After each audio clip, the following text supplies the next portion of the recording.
Assalamualaikum warahmatullahi wabarakatuh. Bismillahirrahmanirrahim. Alhamdulillahi rabbil alamin. Wabihi nasta'inu ala umurid dunya waddin.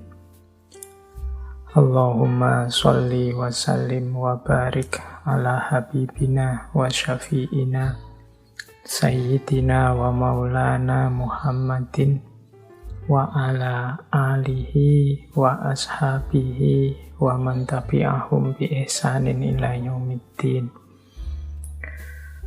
Bismillah, mari kita lanjutkan ngaji filsafat kita. Malam hari ini kita memulai di tahun yang baru. Sesi ke-1 di tahun 2021. Terakhir kita bertemu minggu yang lalu dengan model yang berbeda. Minggu lalu kita coba dengan menggunakan Zoom meeting, tapi ternyata banyak kendala-kendala. Ya nanti semoga bisa kita ulang lagi dengan lebih baik. Ya, Zoom meeting itu kemarin kelihatan wajah saya, tapi akhirnya sinyalnya yang tidak mengizinkan. Mungkin teman-teman kemarin niatnya memang banyak yang hanya ingin melihat wajah saya. Ya keturutan nonton wajah saya, tapi akhirnya materinya putus-putus. Malah yang di YouTube kehilangan gambarnya. Baik, maka sering saya pesan, ayo fokus pada ilmunya saja. Kita mengejar barokahnya ilmu. Jangan berhenti di saya. Kalau saya ini juga ya makomnya masih murid, masih belajar. Jadi malam hari ini itu hakikatnya kita itu bareng-bareng belajar, sinau bersama. Nah, untuk bulan ini saya mengambil tema, semoga tidak terlalu berat. Saya mengambil tema filsafat hidup. Sebenarnya kalau teman-teman yang tekun mengikuti ngaji, tema-tema yang saya angkat bulan ini itu sebagian besar sudah implisit dalam kajian-kajian sebelumnya. Mungkin di tokoh tertentu atau di tema tertentu. Malam hari ini kita ambil bagian-bagian tertentu dari tema-tema filsafat hidup dengan penajaman-penajaman yang berbeda. Bulan ini kita akan membahas filsafat hidup dalam tema filsafat cahaya. Untuk malam hari ini kita membahas tema dari tradisi filsafat Islam, khususnya filsafat tasawufnya. Kemudian minggu depan kita akan membahas tentang dari barat, kearifan barat yang belakangan populer sekali, yang dikenal dengan istilah the law of attraction. Teman-teman mungkin pernah juga sekali dua kali menengok bukunya yang populer sekali beberapa tahun yang lalu yang judulnya The Secret. Kemudian minggu depannya lagi kita bahas kearifan dari tradisi timur Taoisme yang dikenal dengan filsafat Yin Yang. Dan terakhir kita coba mengurai kearifan Jawa yang dikenal dengan istilah filsafat Cokro Manggilingan. Baik, semoga teman-teman sudah siap untuk belajar lagi setelah kita mengalami pergantian tahun.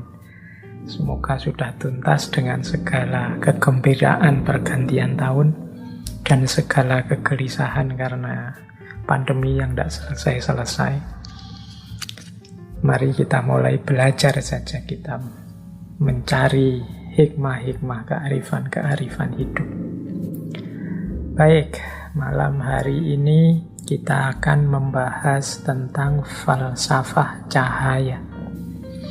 Ini di banyak tokoh filosof muslim, apalagi tokoh-tokoh tasawuf, istilah cahaya ini populer sekali. Teman-teman mungkin dulu masih ingat bagaimana filosof muslim Persia Suhrawardi Al-Maktul yang juga dikenal dengan filsafat Isyraqiyahnya. Isyraqiyah itu ya filsafat pencahayaan, filsafat cahaya. Atau Imam Ghazali yang menulis satu kitab khusus yang judulnya Mishkatul Anwar. Jadi malam hari ini kita coba ya memetakan, mengurai sedikit-sedikit tentang cahaya. Bagi dunia sufi, hidup kita ini sebenarnya sering diibaratkan seperti laron. Laron itu kan yang dia cintai adalah cahaya. Jadi kehadiran laron itu hakikatnya untuk mencari cahaya. Meskipun nanti setelah ketemu cahaya, resikonya adalah dia kehilangan sayap-sayap kebanggaannya, bahkan kehilangan nyawanya setelah dia bersatu dengan cahaya. Ini oleh para sufi sering dianalogikan dengan perjalanan seorang sufi yang mencapai puncaknya. Bertemu Allah sehingga lenyaplah egonya. Ini makna yang paling populer tentang laron dan cahaya di banyak syair-syair sufi. Baik, teman-teman, kita mulai dari yang paling dasar dulu ya. Kita cek dulu apa itu cahaya. Ya, kalau dalam bahasa Arab, cahaya itu istilahnya adalah nur. Nur itu secara sederhana didefinisikan sebagai al-dhahir bidzatihi al-muzhir liwairihi. Al-dhahir bidzatihi itu sesuatu yang terang atau tampak pada dirinya sendiri, dan al-muzhir liwairihi itu sesuatu yang membuat yang lain tampak atau terang. Kalau ada cahaya itu kan dirinya sendiri bercahaya, yang sekelilingnya juga bercahaya. Lampu misalnya, lampunya sendiri itu kan terang, bercahaya. Itu namanya al-dhahir. Yang sekelilingnya akhirnya juga ikut kelihatan karena ada cahaya tadi. Itulah al-muzhir. Jadi ada al-dhahir, ada al-muzhir. Itulah dua karakternya cahaya. Nah, jangan lupa istilah nur ini kalau dalam bahasa Arab dekat dengan istilah nar. Satu akar dengan istilah nar. Kalau nur konotasinya positif. Tapi kalau nar konotasinya negatif. Nur itu cahaya, nar itu api. Kalau nur itu maknanya fokus pada karakter yang menerangi, sementara nar fokus pada panasnya yang menghanguskan, menghancurkan. Jadi yang satu mencerahkan, menerangi, yang satu membakar, menghancurkan. Dari akar kata yang sama. Yang satu kita sering mengasosiasikannya sebagai asal-usulnya malaikat, sementara yang satu adalah asal-usulnya iblis. Malaikat kita sering menyebutnya terbuat dari nur, kalau iblis terbuat dari nar. Dari bahan yang sama, nur dan nar, dari akar kata yang sama. Makanya ada riwayat yang menyatakan iblis itu awalnya termasuk kelompoknya malaikat. Nah, ini silahkan teman-teman yang tertarik bisa dikaji secara etimologis, bisa digali kedekatan maknanya secara semantik, semiotik antara nur dan nar. Kapan cahaya bisa berubah jadi nar, jadi api. Padahal harusnya cahaya itu menerangi, tapi dalam kondisi tertentu dia akan berubah jadi nar. Dari nur menjadi nar, atau bagaimana kita mengolah dimensi nar dalam diri kita berbuah jadi nur. Ini filosofinya bisa digali tersendiri. Jarak antara nur dan nar. Nah, kalau teman-teman tekun menggali dalam Al-Quran, ada banyak sekali ayat-ayat yang menggunakan kata nur juga nar. Tapi nanti jumlah kata-kata nur itu jauh lebih sedikit daripada jumlah kata nar. Silahkan teman-teman nanti meneliti ya. Aspek semiotiknya, aspek kebahasaannya. Kita tidak akan terlalu panjang sibuk di situ, kita masuk lebih dalam tentang hakikat maknanya nur atau cahaya dalam kehidupan kita. Baik, kita gali pelan-pelan. Apa sih yang dimaksud nur atau cahaya? Tentunya ya tidak persis sama dengan yang dijelaskan dalam fisika. Jadi istilah-istilah cahaya itu baik dalam Al-Quran, dalam hadis, atau dalam wacana-wacana tasawuf, itu kan jenisnya metafor. Jadi memaknainya tidak bisa letterlek, tidak bisa dibayangkan langsung seperti lampu dibayangkan langsung seperti senter begitu, enggak. Tapi dia metafor. Secara umum kata nur itu adalah metafor bagi cahayanya Allah atau hidayah.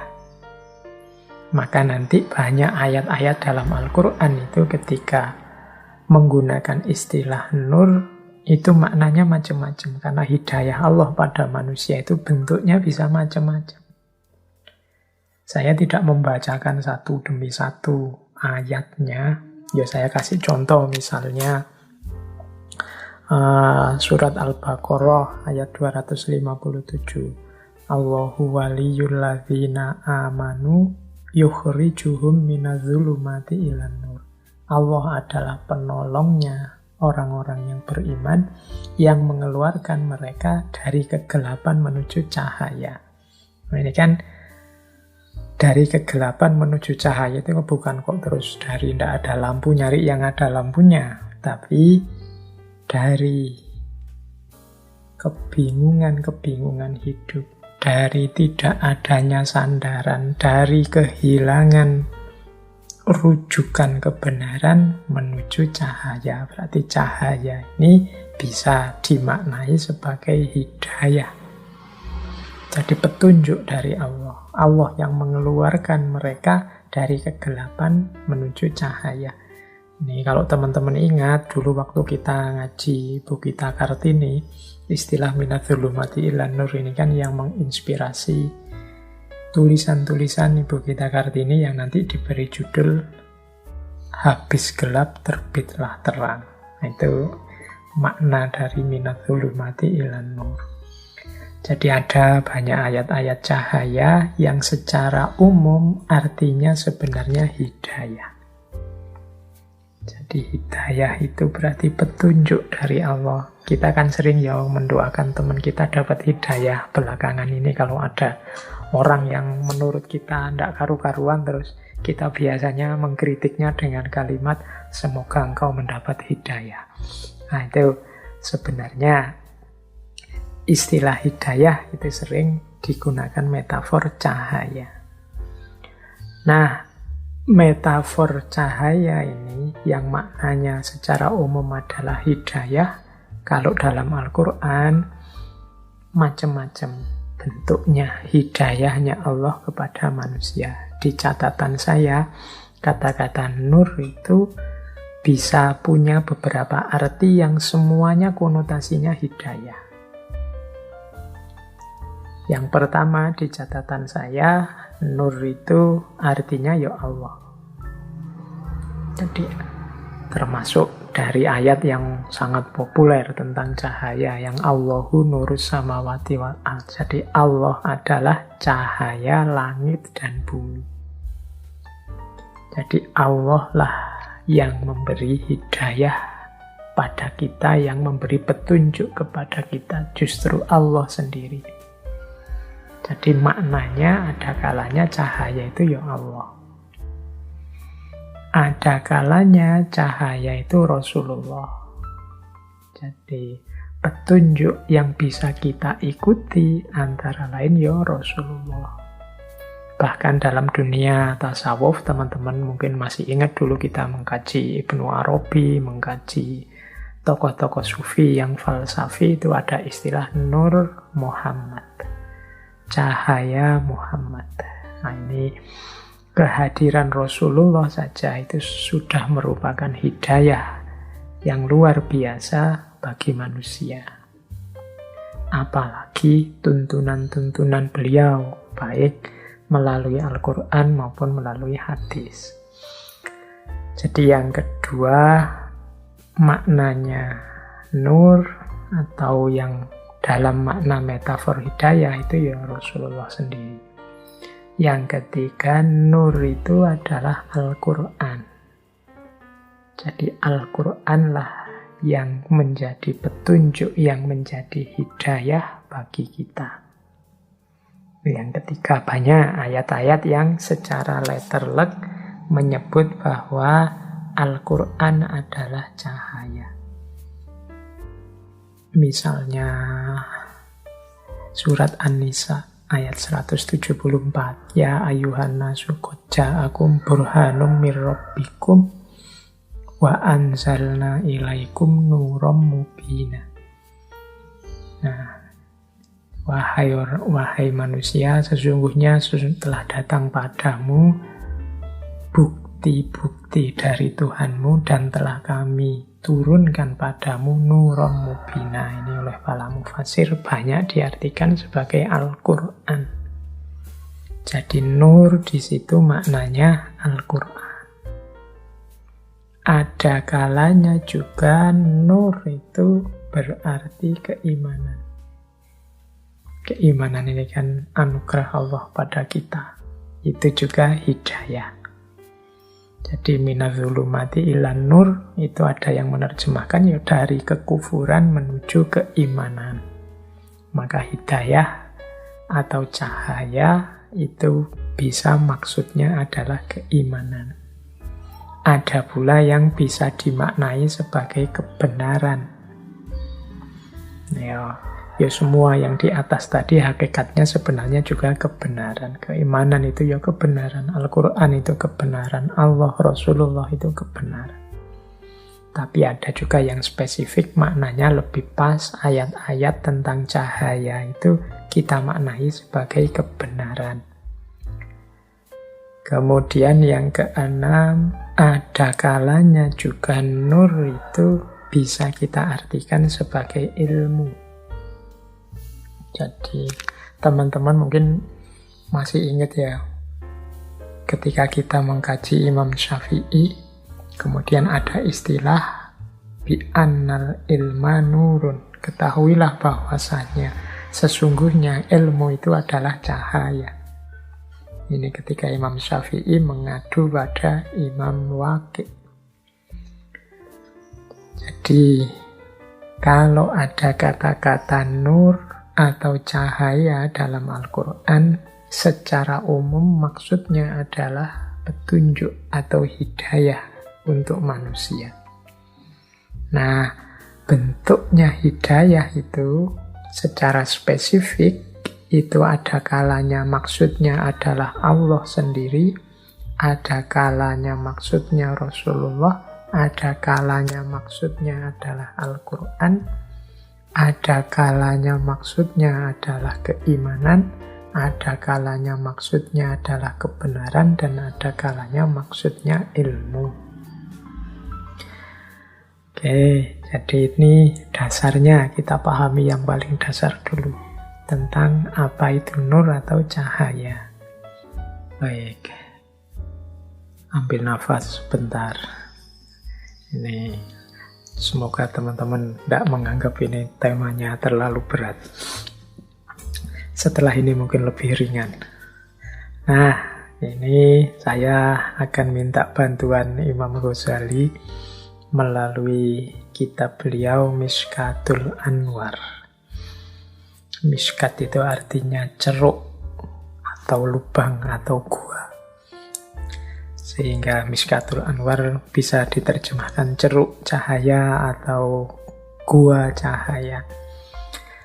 Nah, di bagian awal kitab Mishkatul Anwar, Imam Ghazali menjelaskan cahaya itu tentunya cahaya secara spiritual.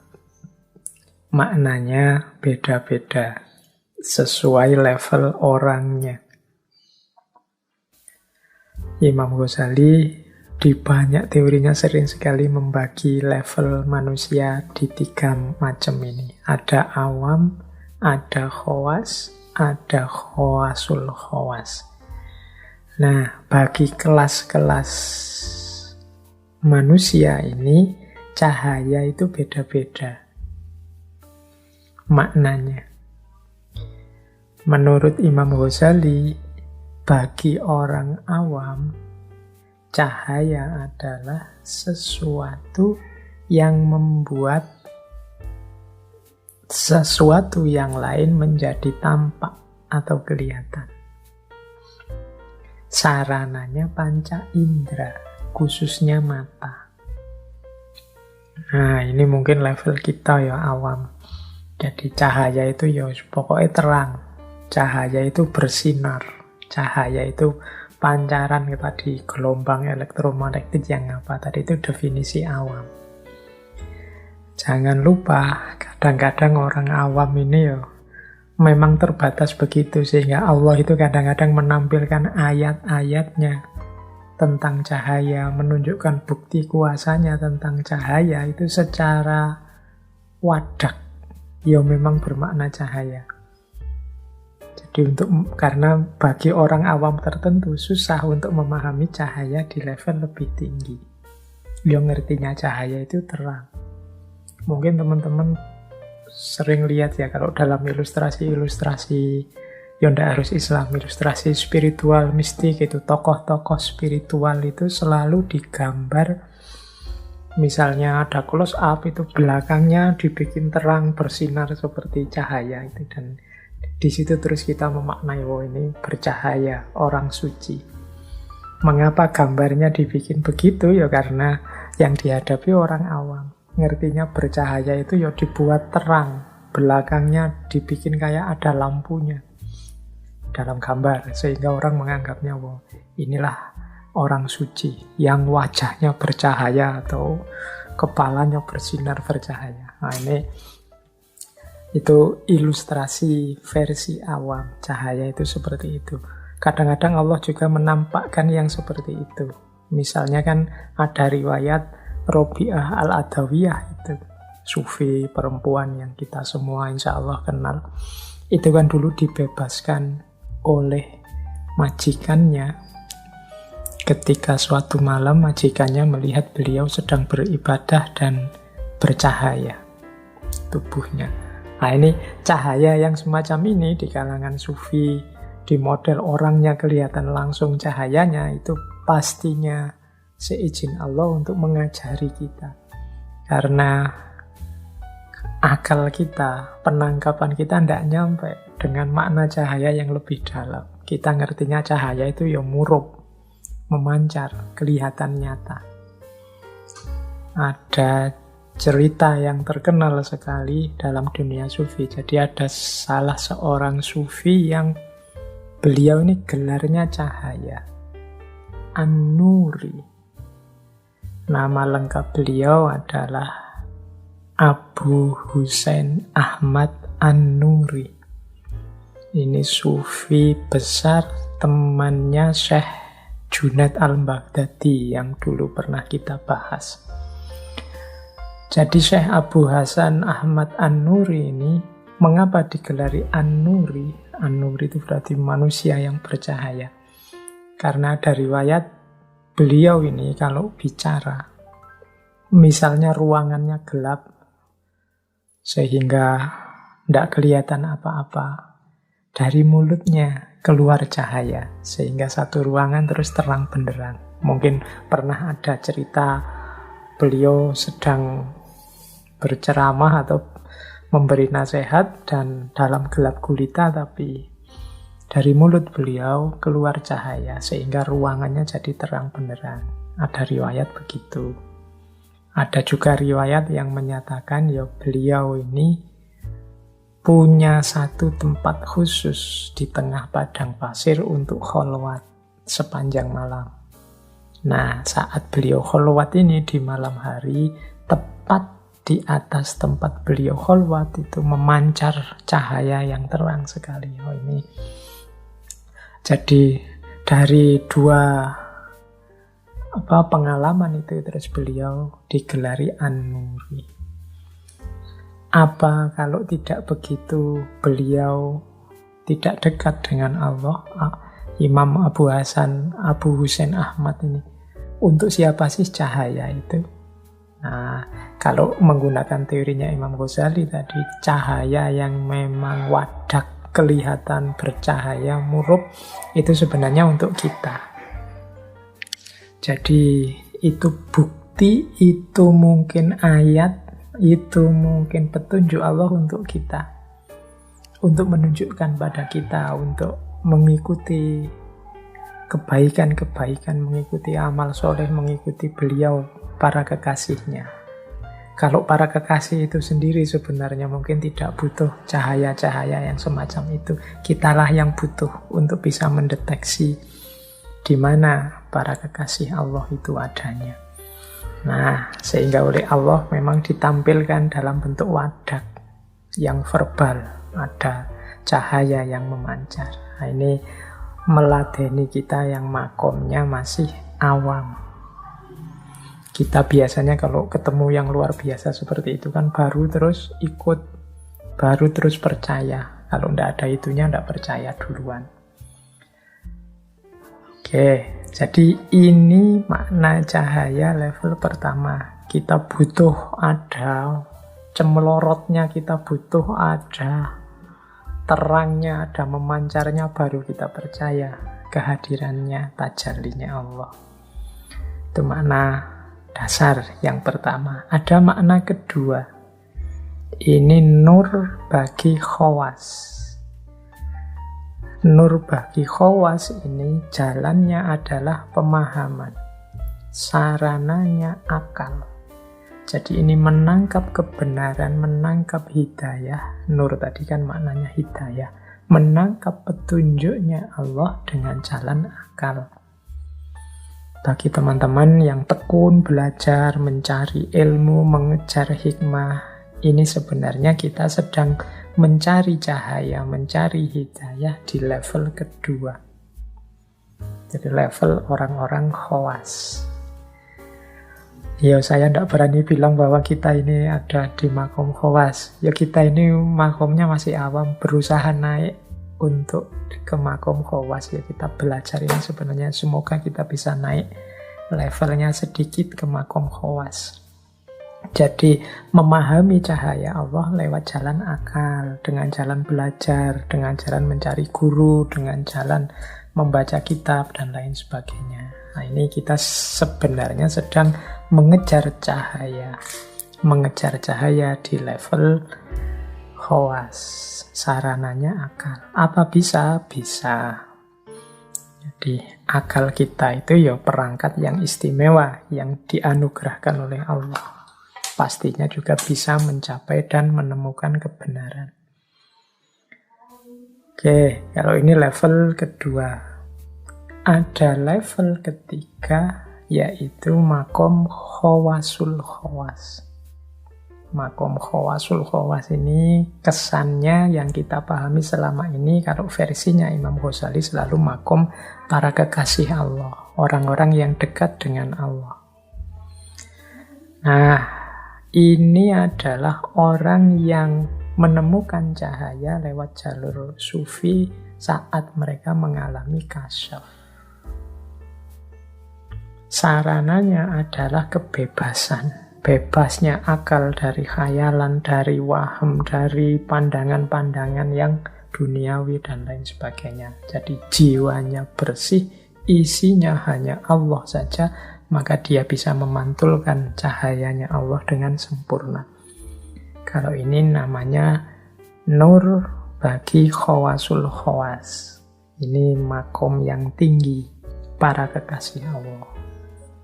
Jadi cahaya itu ada nur di level awam, ada nur di level khawas, ada nur di level khawasul khawas. Ini bisa dibahas di Mishkatul Anwar. Nah, saya lanjutkan. Ini sedikit melanjutkan ke Mishkatul Anwar. Menurut Imam Ghazali, hadirnya cahaya itu berdialektika dengan 3 hal dalam hidup kita. Jadi hidup kita ini kalau ingin utuh dan benar orientasinya, arahnya tidak sesat, itu butuh 3 komponen. Yang pertama az-zuhur, yang kedua al-ain, dan yang ketiga an-nur. Ini kalau kita terjemahkan letter luck-nya dulu sebelum masuk ke makna yang lebih dalam. Al-ain itu mata, an-nur itu cahaya, az-zuhur itu sesuatu yang tampak atau barangnya. Mudahnya begini. Misalnya sekarang saya melihat HP. HP-nya harus ada, mata saya sehat, dan harus ada cahaya. HP-nya sendiri itu az-zuhur, mata saya yang sehat al-ain, kemudian an-nur itu cahaya. Harus ada 3 komponen ini baru saya bisa memahami dengan benar adanya HP di depan saya ini. HP-nya ada, matanya sehat, tapi cahaya tidak ada, maka tidak ada gunanya mata dan HP tadi, wong tidak kelihatan. Ini kalau saya tarik ke makna yang lebih dalam, akalnya sehat, kebenaran kenyataannya ada, tapi hidayah dan petunjuknya Allah tidak masuk, ya kita tidak akan menemukan kebenaran itu, kita tidak akan melihat kebenaran itu. Jadi manusianya yang melihat harus sehat, ada cahaya sehingga kebenaran bisa terlihat. Kebenaran yang bisa terlihat itu kan kalau dalam dunia tasawuf disebut ma'rifat atau kasyaf. Jadi ini 3 komponen yang berhubungan dengan cahaya dalam kehidupan kita. Al-ain, an-nur, az-zuhur. An-nurnya ada, hidayah Allah ada, Al-Quran, Rasulullah, kemudian keimanan ada. Az-zuhurnya ada, tapi al-ainnya tidak sehat. Pikirannya tidak jernih. Batinnya diliputi hawa nafsu. Maka cahaya tadi juga sia-sia. Kalau bahasanya sufi, cahaya jadi terhijab. Mata tidak bisa melihat, atau sebut saja matanya buta. Mata yang buta meskipun ada cahaya, meskipun ada kebenaran, az-zuhur, ya sia-sia. Dia tidak akan bisa melihat. Jadi ini ada timbal balik perputarannya. Jadi kebenaran akan tampak kalau ada kombinasi lengkap antara al-ain, an-nur, dan al-zuhur. Tapi kalau salah satu tidak ada, ya tidak terjadi peristiwa kasyaf atau peristiwa ma'rifat, lahirnya pemahaman atau lahirnya pengetahuan. Jadi ini dialektika antara al-ain, an-nur, al-zuhur. Maka dalam dunia tasawuf selalu kita disarankan membersihkan jiwa. Membersihkan jiwa itu berarti membersihkan mata, al-ain, sehingga kebenaran kelihatan. Tapi juga jangan merasa sombong bahwa kita kuasa melihat. Kalau Allah tidak menurunkan hidayah cahayanya, ya sama saja kita tidak akan bisa melihat apa-apa. Jadi itu dialektika antara al-ain, an-nur, dan al-zuhur. Ini yang ada hubungannya dengan cahaya. Ini silahkan direnungkan sebentar bahwa dalam hidup kita ini kita butuh diri kita yang sehat. Kita butuh petunjuk hidayah dari Allah. Baru setelah itu kebenaran akan tampak. Oke, kita lanjutkan lagi. Baik, inilah inti kajian kita malam hari ini. Ini ayat yang populer sekali tentang cahaya. Saya baca pelan-pelan ayat ini, insya Allah banyak yang sudah hafal.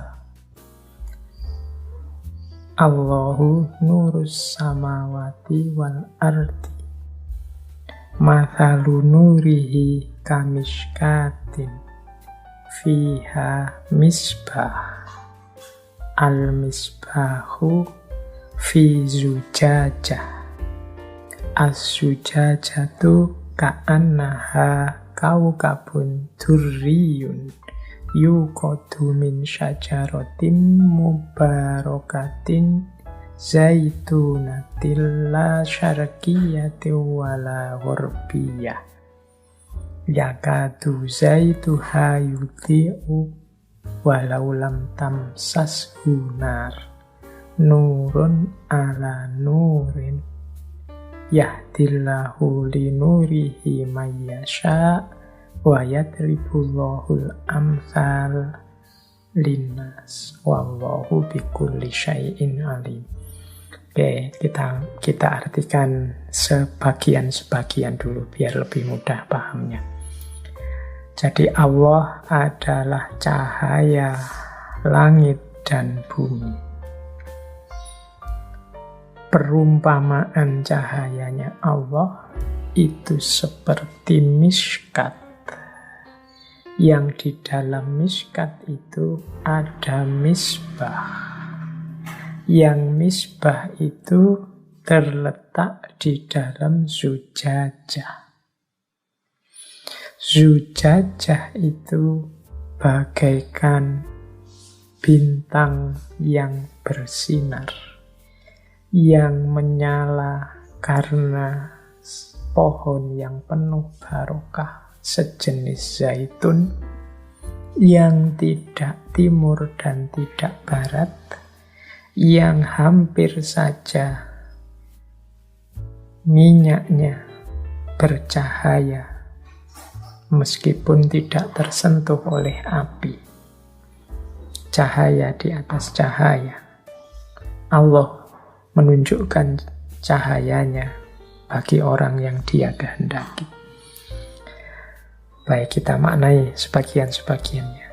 Kalau Allahu nurus samawati wal ard, maknanya mungkin jelas. Allah adalah cahaya langit dan bumi. Allah adalah sumber cahaya. Allah adalah sumber segalanya di langit dan bumi. Tadi dengan analoginya Imam Ghazali tadi, kalau tidak ada nur, kalau tidak ada cahaya dari Allah, segalanya juga tidak ada. Karena kuncinya adalah cahaya. Dan Allah lah cahaya langit dan bumi. Oke, kita lanjutkan. Mathalu nurihi kamishkat. Jadi cahayanya Allah itu seperti miskat. Miskat itu lubang di tembok atau satu lubang di dinding. Mungkin kita bisa mengartikan satu ceruk. Itu miskat namanya.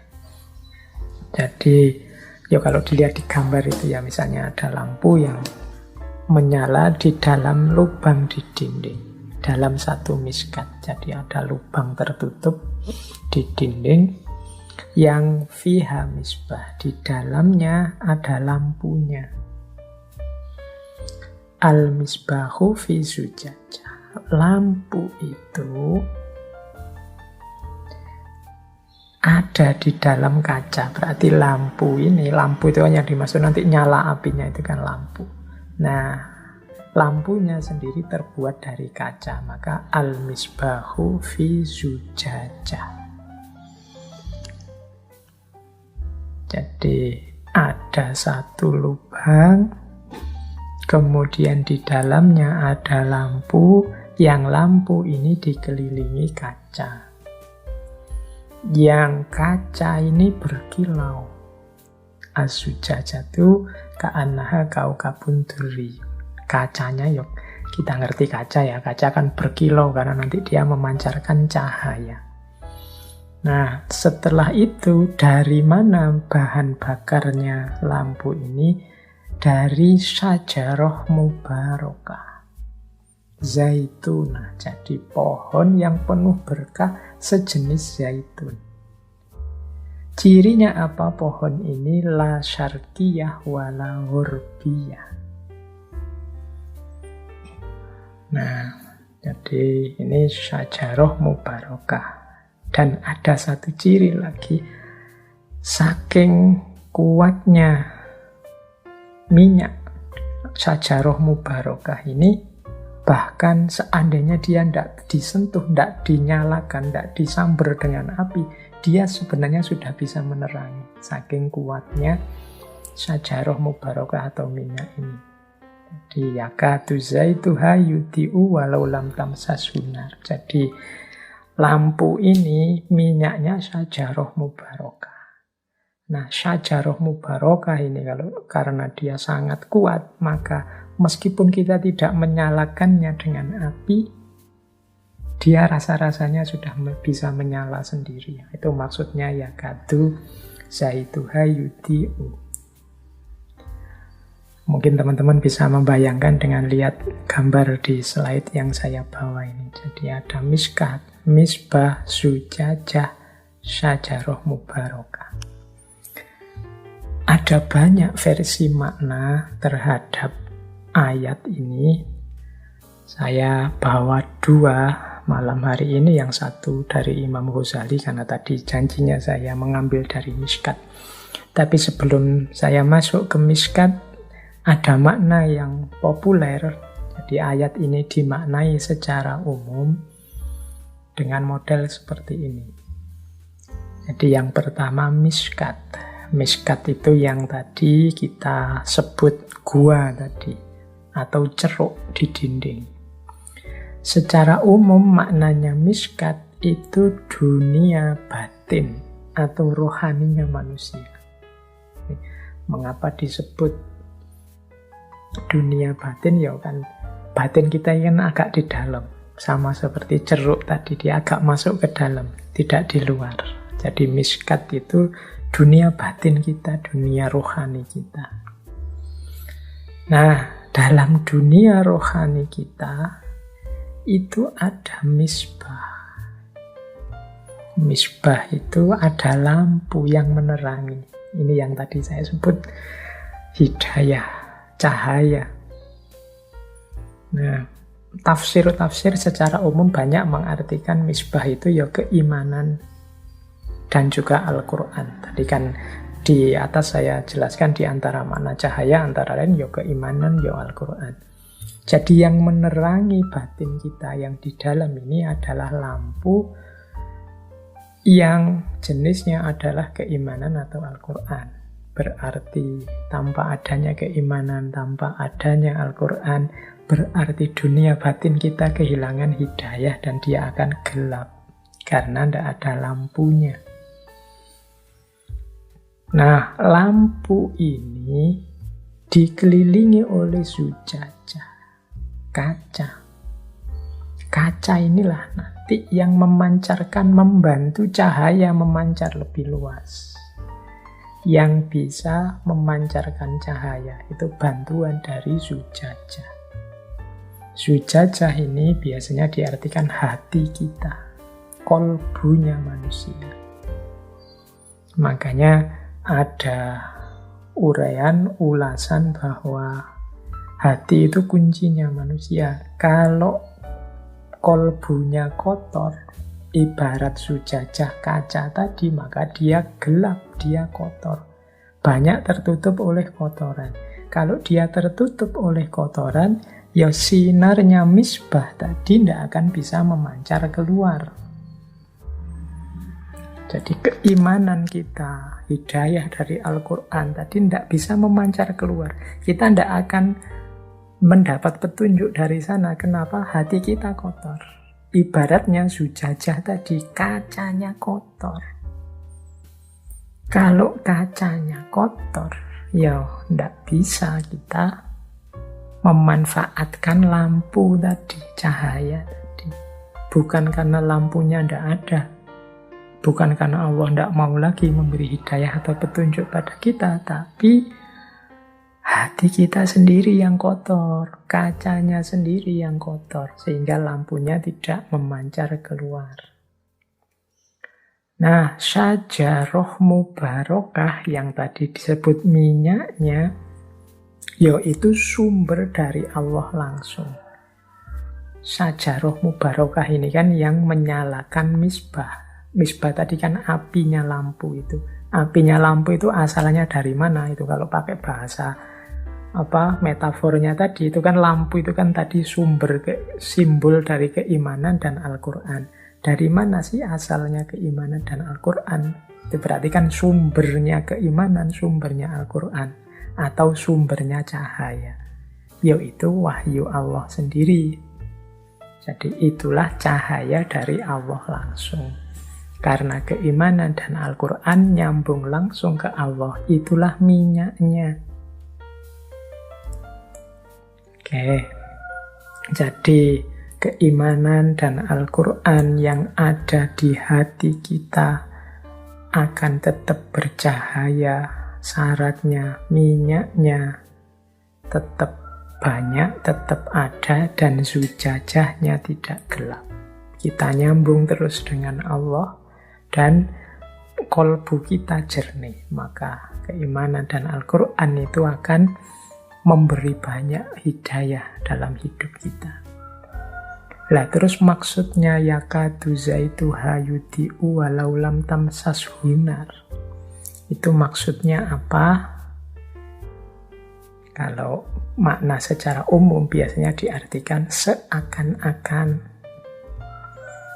keimanan dan Al-Quran tadi itu saja sudah bisa memberi hidayah kepada kita, meskipun belum disambungkan dengan Allah. Berarti belum dimaknai, belum ditadaburi, belum diamalkan. Itu saja sudah bisa jadi hidayah dalam hidup kita.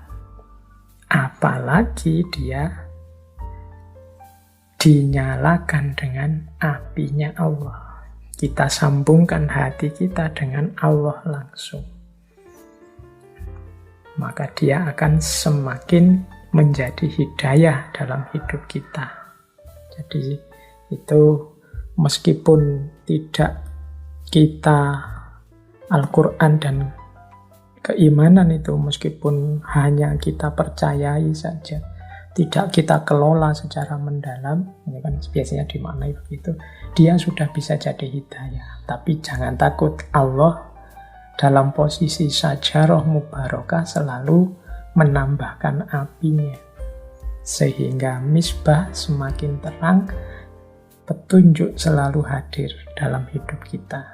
Nah ini biasanya maknanya secara umum itu. Jadi ada miskat, ada misbah, ada zujajah, ada syajarah mubarakah.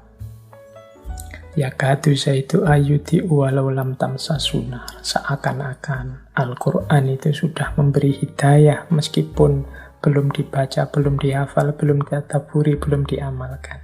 Apalagi kalau sudah dibaca, dihafal, ditadaburi, diamalkan.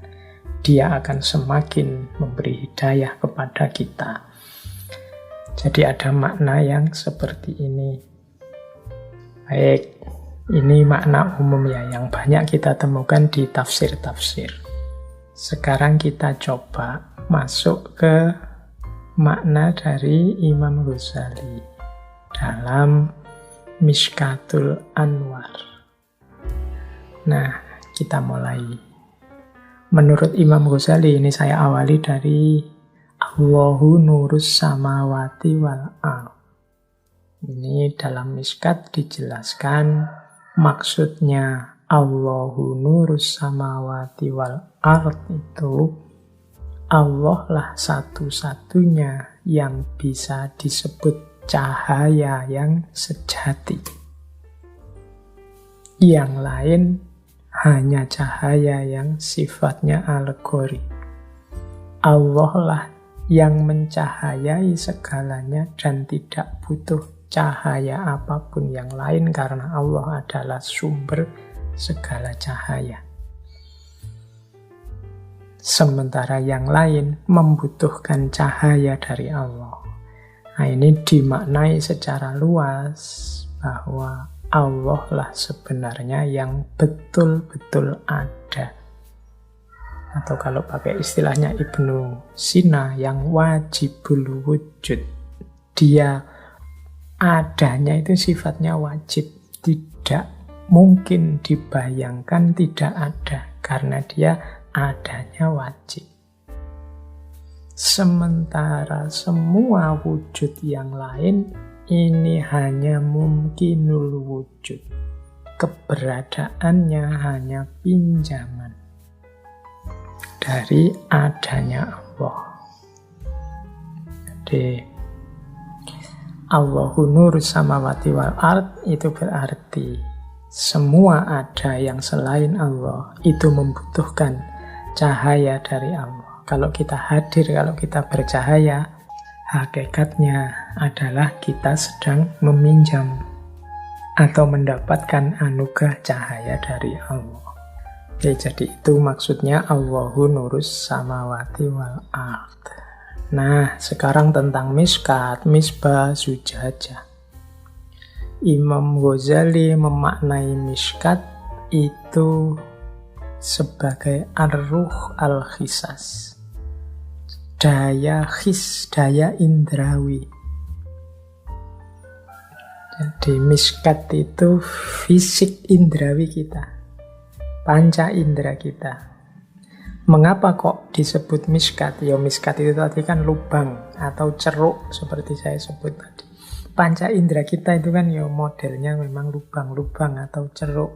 Mata, hidung, telinga, mulut. Nah itu Mishkat. Jadi daya indrawi kita. Jadi aspek fisik kita itu Mishkat. Jadi tubuh kita ini yang fisik itu Mishkat. Nah, di dalam Mishkat ada misbah. Misbah ini daya rasional atau ar-ruh al-aqli, kemampuan kita untuk menjangkau pengetahuan-pengetahuan yang mulia, yang ilahiyah. Jadi kemampuan rasional kita untuk menangkap yang ilahi. Lahirnya nanti ilmu. Karena kenapa disebut misbah atau lampu? Ya karena ilmu inilah yang jadi hidayah, memancarkan terang ke seluruh dunia. Makanya kehadiran para nabi itu sering disebut dengan istilah sirojam muniroh, lampu yang memberi cahaya.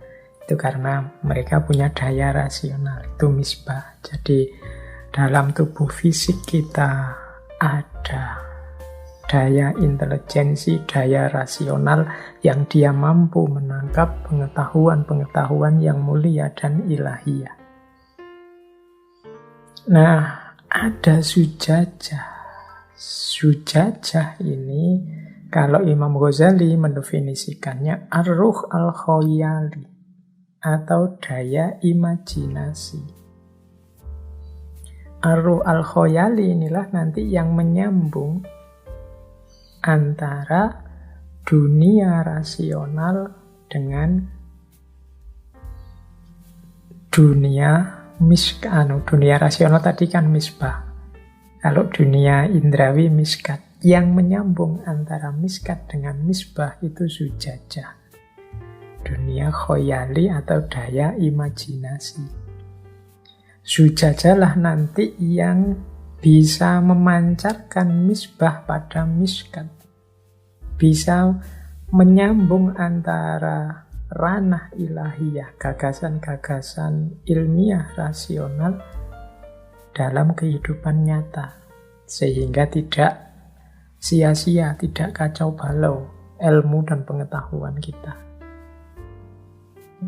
Makanya zujajah ini tidak boleh kotor. Kalau dia kotor, dia gelap, dia tidak akan bisa memancarkan misbah ke miskat. Justru dia akan jadi penghalangnya cahaya. Jadi itu miskat, misbah, zujajah. Jadi kemampuan imajinatif kita, kemampuan, kalau istilahnya Imam Ghazali, khoyali, daya abstraksi kita untuk menyambungkan dunia batin dengan dunia lahir. Batin kita yang misbah itu sifatnya ideal, jernih, sementara miskat ini yang duniawi. Perantaranya zujajah, kaca tadi. Kalau zujajahnya terang, dia bisa dari misbah menerangi miskat. Kalau tidak, ya miskatnya jadi gelap. Disinilah hidup kita terus menjadi gelap. Nah, ada syajaroh mubarokah.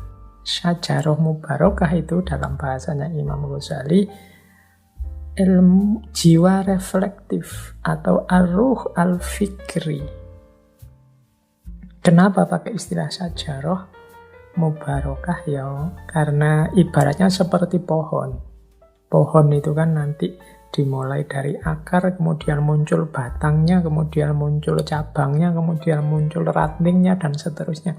Sehingga hanya dari akar yang kecil, kemudian muncul banyak sekali tumbuhan dari situ. Cabang, ranting, daun, buah, dan lain sebagainya. Nah, syajaroh mubarokah atau jiwa reflektif itu seperti itu. Ilmu-ilmu wawasan keilmuan kita mubarokah, semakin lama semakin menjadi banyak, semakin menjadi luas. Yop zaitun itu sebagaimana minyak zaitun. Minyak zaitun minyak yang menerangi lampu. Yang sifatnya la syarqiyah wala gharbiyah. La syarqiyah wala gharbiyah itu maksudnya dia murni rasional objektif. Tidak barat, tidak timur, itu tidak tendensius, dia jernih. Kalau benar ya dibilang benar, kalau salah ya dibilang salah. Jadi menurut Imam Ghazali, dalam diri kita, dalam miskat kita, ada misbah, daya rasional. Yang daya rasional ini dibantu oleh zujajah, daya khoyali. Yang sumbernya misbah tadi adalah syajaroh mubarokah. Jiwa yang reflektif. Jiwa yang reflektif itu berarti jiwa yang menyambung langsung dengan Allah. Ar-ruh al-fikri, yang berpikir secara reflektif. Yang dia ini dalam kebenaran dia murni, rasional, objektif, jernih. Kalau iya ya dibilang iya, kalau tidak ya dibilang tidak. Kalau masih syarqiyah atau masih gharbiyah berarti belum murni. Berarti zujajahnya masih agak kotor. Nah, kemudian ada yakadu zaituha yudi'u walau lam tamsas hunar. Yakadu zaituha yudi'u walau lam tamsas hunar itu kalau menurut Imam Ghazali melambangkan jiwanya para sufi. Kalau tadi syajaroh mubarokah, jiwa reflektif, kalau ini daya suci, daya profetik, daya kenabian. yang biasanya dimiliki para wali. Kondisi murni, kondisi jernih itu kan yang punya adalah para kekasihnya Allah. Nah, para kekasih Allah ini loh yang yakadu zaituha yudhi'u walau lam tamsashu nar. Orang-orang ini dalam dirinya sendiri sudah ada cahaya. Jadi dia memiliki cahaya dalam dirinya. Meskipun sebelum disentuh oleh api, dia sendiri sudah hampir punya cahaya. Yakadu zaituha yudhi'u. Apalagi kalau cahaya Allah hadir dalam diri mereka. Disitulah nanti ada nur ala nur, cahaya di atas cahaya. Jadi diri kita, diri para sufi, para wali yang jernih bercahaya, kehadiran cahayanya Allah lagi, maka semakin terang cahayanya. Itulah nur ala nur. Jadi ya makna ringkasnya, mari kita bersihkan batin kita bersihkan diri kita, jiwa kita. Jernihnya batin, jernihnya diri itu menunjukkan bahwa kita sudah bercahaya. Apalagi jika nanti cahaya Allah hadir dalam diri kita. Disitulah nur ala nur terjadi. Cahaya di atas cahaya. Itulah makna ayat ini menurut Imam Ghazali. Baik, ambil nafas sebentar ya. Itu tadi kita baru membahas surat An-Nur ayat 35 yang sering dikutip oleh banyak orang. Oke, kita lanjutkan lagi. Kali ini kita sambungkan dengan sedikit filsafat cahaya dari Imam Suhrawardi Al-Maktul. Jadi beliau ini membahas metafisika kehidupan ini dengan analogi cahaya. Melanjutkan gagasan-gagasan beberapa filosof muslim sebelumnya. Nah, populer sekali dalam gagasannya Syekh Suhrawardi ini menganalogikan cahaya, keberadaan Allah sebagai cahaya itu dianalogikan dengan cahaya matahari. Jadi cahaya yang jadi sumber segala cahaya. Jadi coba dibayangkan ya cahayanya matahari itu. Jadi sebagaimana karakternya semua jenis sumber cahaya, semakin dekat dengan sumber cahaya itu semakin terang. Semakin jauh dari sumber cahaya itu akan semakin gelap. Ini gagasan semacam ini, kalau teman-teman ingin menggali lebih jauh, ada pengaruh dari Neoplatonisme. Plotinus, dulu juga kita sudah pernah mengkaji ini. Jadi maksudnya apa? Kita ini, tadi kalau menurut Ghazali kan, keberadaan kita itu sebenarnya hanya mungkinul wujud.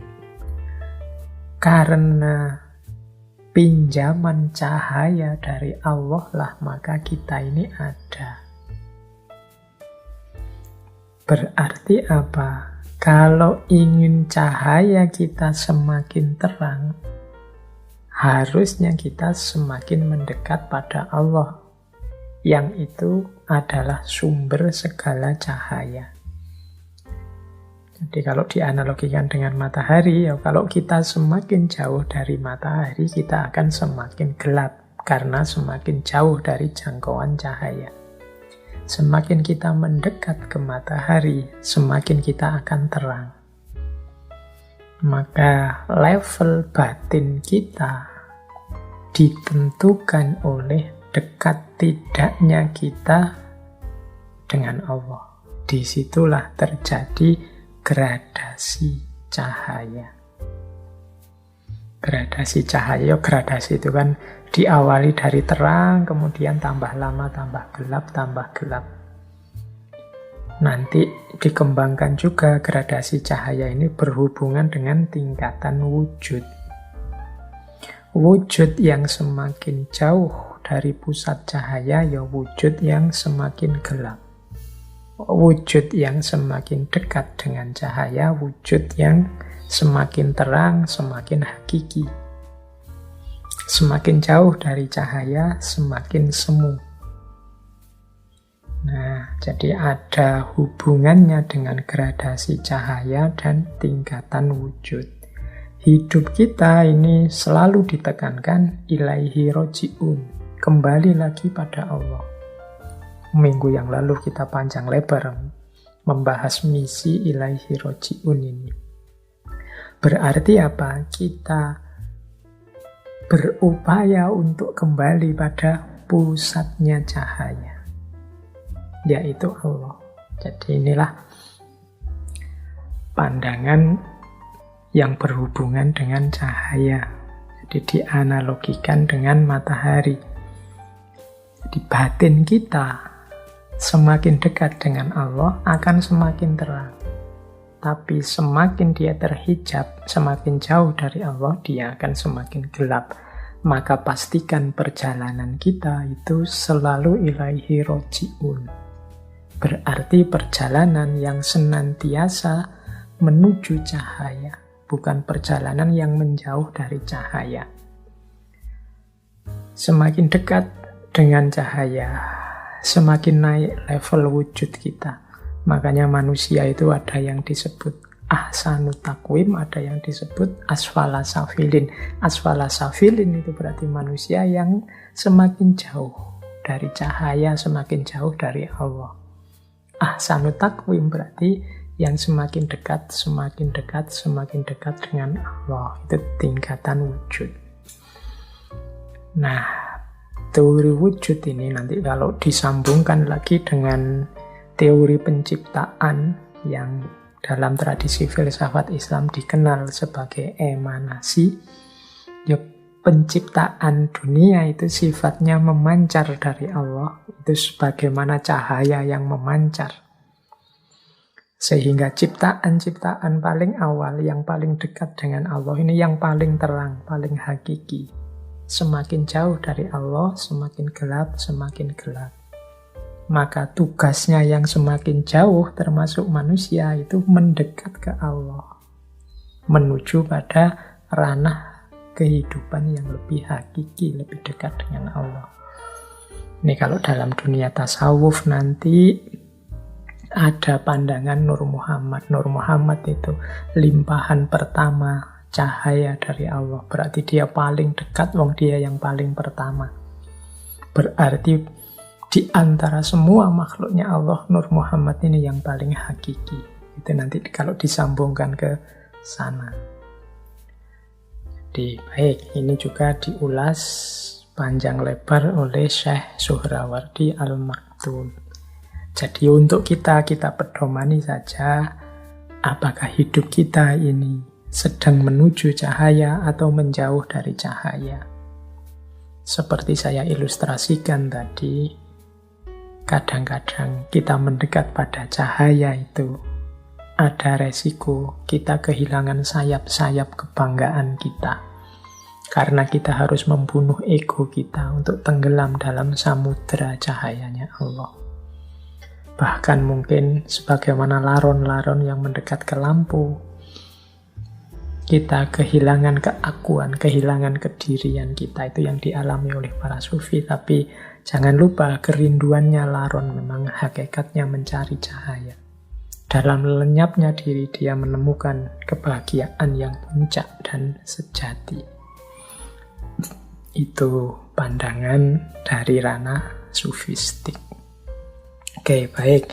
Semoga bisa dipahami analogi matahari dengan gradasi cahaya dan tingkatan wujudnya.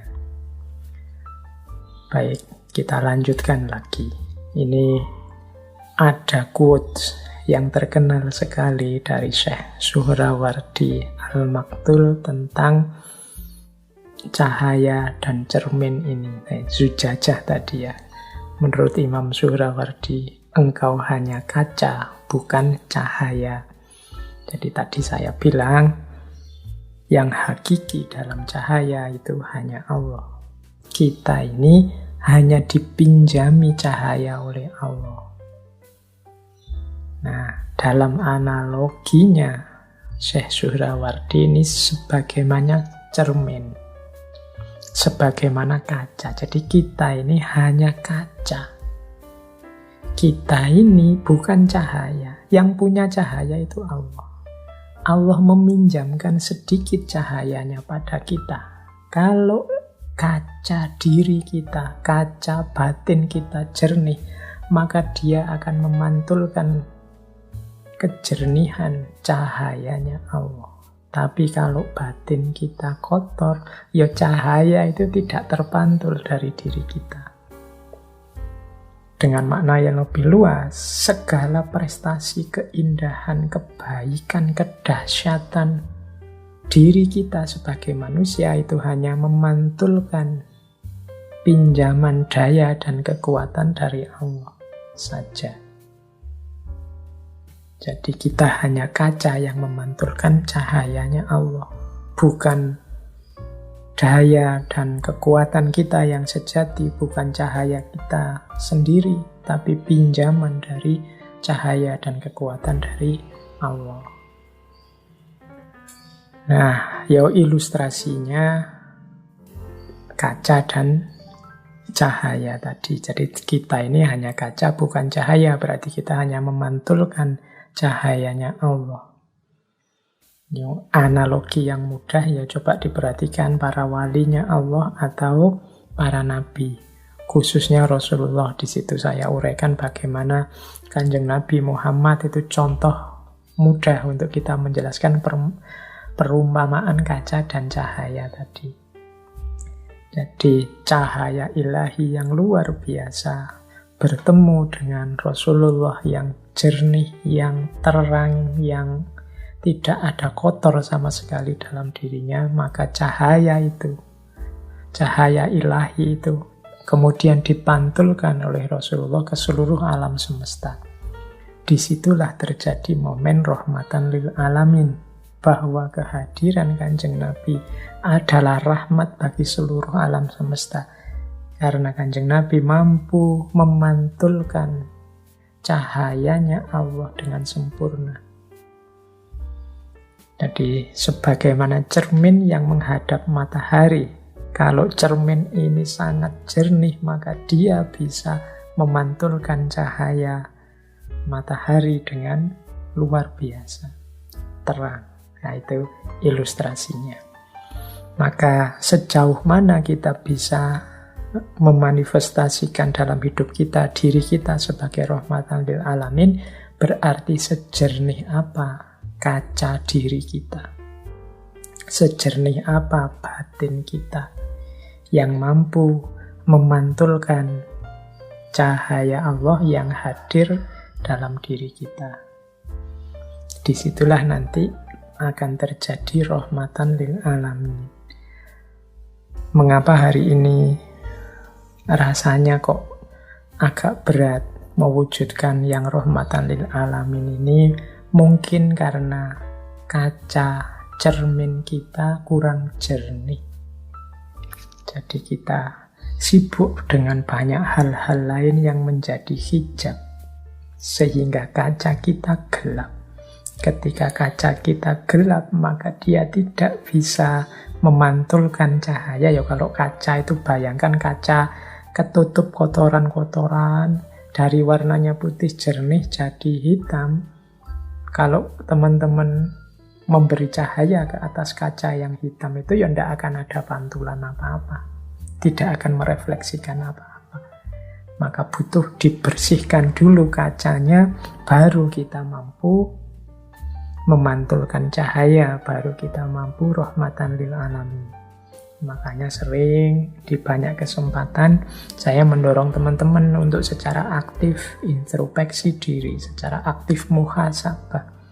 Muhasabah itu nama lain dari mari kita bersihkan, kita teliti jangan-jangan banyak kotoran dalam cerminan jiwa kita. Kalau dalam cermin jiwa kita banyak kotoran, ya kalau bahasa ayat tadi zujajahnya kotor, ya misbahnya ndak ada gunanya.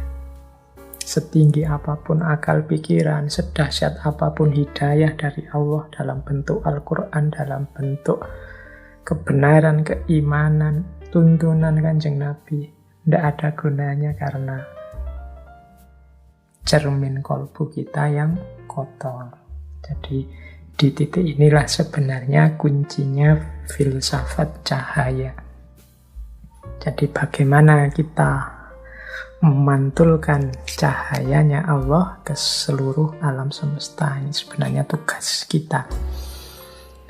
Baik, ambil nafas sebentar.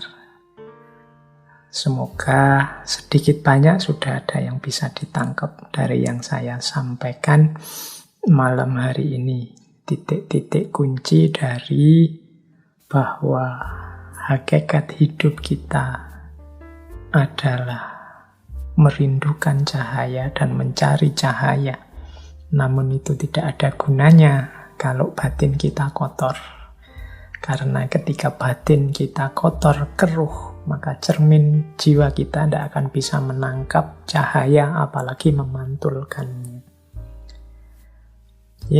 Baik. Sudah ya, istirahatnya sebentar. Yang mau minum silahkan minum. Sudah 1 jam lebih saya bicara tentang cahaya. Baik. Nah, saya tambahi sekarang aspek-aspek teknisnya. Kalau tadi filosofinya sudah ya. Saya awali dari kotoran-kotoran yang bisa menutupi cermin kaca jiwa kita. Kotoran-kotoran yang bisa nempel pada zujajah. Atau dalam istilah para sufi sering disebut hijab. Hijab itu berarti penghalang. Inilah yang menghalangi jiwa kita, batin kita untuk menangkap cahayanya Tuhan. Ya kalau menangkap saja tidak bisa, bagaimana bisa memancarkannya?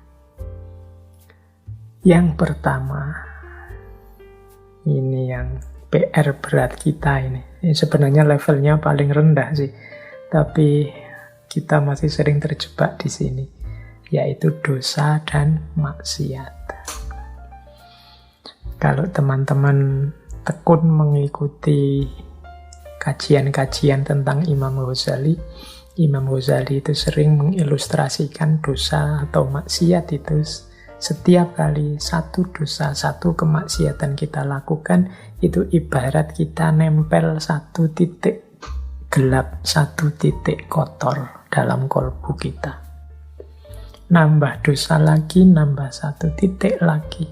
Nambah dosa lagi, nambah satu titik lagi. Sampai di titik ketika kolbu kita gelap sama sekali, terhijab sama sekali, maka mungkin kita sudah tidak ngerti lagi apakah kita ini sedang jauh atau sudah dekat dengan Allah. Karena cahayanya sudah tidak bisa masuk lagi dalam diri kita. Inilah yang nanti membuat ada loh orang itu ilmunya tinggi, pinter, mungkin jabatannya luar biasa di tengah masyarakat. Tapi rasanya yang keluar dari beliau, dari kata-kata, dari tindakan, mungkin dari kebijakan, kok semakin jauh dan menjauh dari Allah. Kemungkinan batinnya sedang gelap, kotor oleh tumpuan-tumpuan dosa atau maksiat. Ya teman-teman tidak usah nuding siapapun di luar diri. Jangan-jangan yang harus dituding pertama itu diri kita sendiri. Ini teman-teman yang dengerin ngaji ini kan paling tidak juga banyak aktif di kajian-kajian, sering mendengarkan kajian ustadz siapa, kajian tokoh siapa. Itu harusnya referensi baik buruk kita lengkap. Referensi mana yang utama, mana yang hina itu lengkap. Tapi mengapa kok tidak jalan? Itu kemungkinan karena hidayah Allah tidak kelihatan. Mengapa hidayah Allah tidak kelihatan? Karena batin kita sedang gelap, tertutup oleh hijab-hijab. Jadi kalau ada orang berkata, semoga engkau mendapat hidayah. Loh, Allah itu sangat sayang pada kita. Dia selalu memberikan hidayah pada siapapun yang mau. Faman sya'a falyu'min wa man sya'a falyakfur. Cuma banyak orang tidak mau. Hidayahnya sudah diberikan oleh Allah, orangnya yang tidak mau. Mengapa dia tidak mau? Batinnya gelap. Jadi dia tidak bisa memilah dan memilih, wong yo gelap. Kenapa batinnya gelap? Yo antara lain karena banyak dosa dan kemaksiatan. Jadi yo seperti saya jelaskan tadi di awal kan, hidayah Allah itu bisa berupa Al-Quran, bisa berupa Rasulullah, bisa berupa kebenaran, bisa berupa keimanan. Harusnya ini sudah terbaca, wong barangnya konkret, ada hidayah Allah itu. Tapi kita tidak mampu mengikutinya karena batin kita tidak bisa menemukannya. Hidayah itu dalam diri kita karena batin kita gelap. Imam Ghazali kan bahkan kalau dalam Bidayatul Hidayah itu kan may yazdad ilman walam yazdad hudan. Jadi barang siapa yang ilmunya tambah tapi tidak menemukan hidayah, hidayahnya kok tidak tambah, ya berarti yang terjadi hanya dia semakin jauh dari Allah. Jadi ada orang ilmunya nambah tapi tambah jauh dia dari Allah. Mengapa? Karena dia nambah ilmu tapi tidak ketemu hidayah. Kenapa kok tidak ketemu hidayah? Ya karena batinnya gelap. Pertama-tama ada hijab, namanya dosa atau maksiat. Yang kedua, ini lebih tinggi daripada dosa dan maksiat, keterikatan duniawi. Ini sering juga menjadi hijab kita, menjadi titik gelap dalam diri kita. Keterikatan duniawi itu semua hal yang sifatnya duniawi, bahkan sampai keluarga, anak, istri, harta benda, itu kalau membuahkan keterikatan. Keterikatan itu berarti ketidakmampuan kita untuk lepas dari hal-hal duniawi itu dan menuju Allah. Jadi karena anak, karena harta, sehingga kita lupa atau kita semakin jauh dari Allah, itu namanya keterikatan. Mungkin pekerjaan, mungkin jabatan, mungkin organisasi, mungkin lembaga, apapun. Itu kan barang-barang duniawi. Semakin banyak keterikatan-keterikatan, ya semakin batin kita gelap. Karena posisi cahayanya Allah di situ ditutupi oleh keterikatan kita. Ada orang yang galau karena harta saja, sampai lupa Allah, mungkin beribadah, mungkin ingat Allah, mungkin ngaji, tapi semuanya orientasinya pada puncaknya ke arah harta. Atau mungkin jabatan, atau mungkin reputasi di tengah masyarakat, atau mungkin nama baik, atau mungkin popularitas. Ini keterikatan-keterikatan duniawi. Nah, ini juga bisa jadi hijab karena dia menghalangi cahayanya Allah. Itu yang kedua. Jadi mari kita berjuang lepas dari keterikatan. Bukan berarti tidak boleh punya harta, bukan berarti tidak boleh sayang anak, sayang istri, bukan berarti tidak boleh cinta pekerjaan, serius dalam mencari nafkah, tidak. Tapi jangan melahirkan keterikatan. Keterikatan itu berarti kita sama sekali tidak bisa lepas. Bahkan membuat kita tidak mampu sepenuhnya berpaling kepada Allah. Itu namanya keterikatan. Banyak cerita-cerita sufi yang kita pahami sebagai bagaimana mereka itu ada yang kaya raya, ada yang anaknya banyak, ada yang hartanya luar biasa, tapi tidak terikat. Seandainya hilang saat ini juga, toh dia tidak merasa sayang. Karena satu-satunya yang dicari hanya ridhonya Allah saja.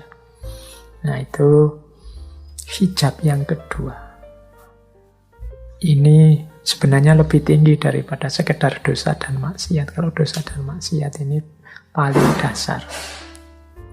Kita tidak bisa lepas dari dosa dan maksiat ya. Biasanya kita juga mengalami keterikatan duniawi. Baik, ada yang lebih tinggi lagi dari keterikatan duniawi, yaitu kebanggaan diri. Nah, ini lebih halus lagi kalau ini. Saya Pak sudah bebas dari dosa dan maksiat. Tidak mungkin saya tergoda lagi oleh dunia. Dunia sudah saya kalahkan. Saya tidak terikat lagi oleh nikmat duniawi apapun jenisnya. Saya sudah mati-matian berjuang dan saya sukses. Betapa saya ini bangga dengan diriku karena mampu dan kuat melawan godaan dunia. Hati-hati, persepsi-persepsi semacam ini bisa juga menutupi Allah. Kalau yang awal tadi menutupi Allah, cahayanya dengan dosa. Yang kedua menutupi cahayanya Allah dengan keterikatan duniawi. Yang ketiga ini menutupi cahayanya Allah dengan diri kita sendiri. Merasa bahwa kita mampu, kita bisa. Hanya dengan daya kekuatan kita sendiri kita lupa bahwa la haula wala quwata illa billahil aliyyil azim. Daya dan kekuatan apapun yang kita miliki untuk sukses, itu hakikatnya adalah dan hanyalah anugerahnya Allah saja. Jadi jangan tertipu oleh kebanggaan diri. Apapun sukses, apapun keberhasilan, termasuk keberhasilan menjernihkan diri, keberhasilan membersihkan kaca batin kita, itu hakikatnya adalah anugerah Allah juga. Maka satu-satunya yang pantas dan layak kita lakukan adalah bersyukur. Alhamdulillahi Rabbil Alamin. Nah, ini hijab yang ketiga, ego. Ada lagi hijab yang keempat. Hijab yang keempat ini salah atau sesat orientasi. Kalau salah itu memang jalannya keliru, kalau sesat itu ya kayak orang tersesat. Jadi orang tersesat itu kadang-kadang maunya benar tapi di tengah jalan melenceng. Ini orientasinya sesat. Bukan sesat kufur atau sesat yang sering kita bikin makian ke orang dasar sesat, tidak begitu. Tidak sedalam itu, tapi sesat salah orientasi itu mungkin kita benar di atas semuanya, tidak ada lagi yang mengotori kita dari dosa, maksiat, keterikatan, kebanggaan diri.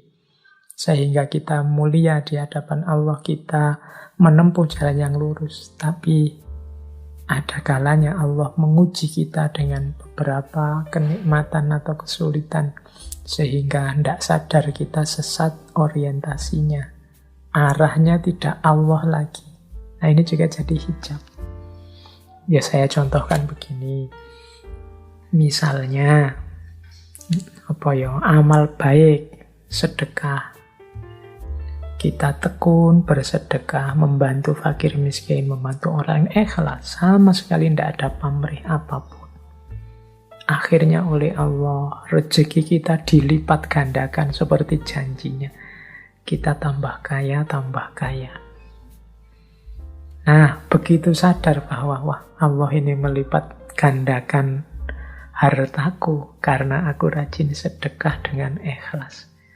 Enaknya sedekahku tak tambah lagi biar Allah lebih melipat gandakan lagi. Ini yang dalam bahasa saya sesat orientasi. Awalnya benar sedekah dengan ikhlas. Tapi begitu oleh Allah diuji dengan kelimpahan rezeki yang lebih banyak, akhirnya sesat orientasi. Sekarang dia fokusnya gimana caranya rezekinya lebih banyak lagi. Biar Allah semakin menambah lagi. Sekarang fokusnya ke hartanya, bukan lagi ke Allahnya. Nah, ini sesat orientasi.